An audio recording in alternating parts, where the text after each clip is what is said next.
Nagpasalamat ang senior officials ng Armed Forces of the Philippines sa patuloy na suporta ng Kamara sa kanilang hanay. Tiniyak naman ng AFP na nananatili ang kanilang katapatan sa konstitusyon at sa administrasyon. Yan ang ulat ni Melales Morales. Tiniyak ng Armed Forces of the Philippines na nananatili ang kanilang katapatan sa konstitusyon at sa administrasyon ni Pangulong Ferdinand R. Marcos Jr. Sinabi ito ng ilang senior officials ng AFP nang mag-courtesy call sila kay House Speaker Martin Romualdez kahapon.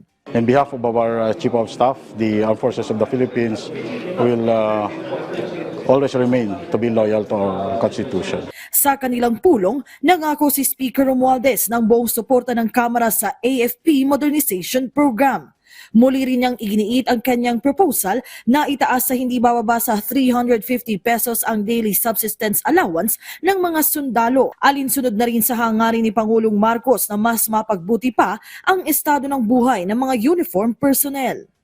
Sabi ng House Speaker, sa ilalim ng 2025 budget proposal, naglaan na sila ng pondo para rito. At kung susuportahan pa ito ng Senado, tiyak na mas maganda ang kahihinatnan nito. The Speaker of the House also reiterated his support and that of the House of Representatives sa modernization po ng ating Armed Forces of the Philippines, as we really have to modernize with the demand of the modern times. Yes, sir. Maraming salamat po sa ating Speaker of the House.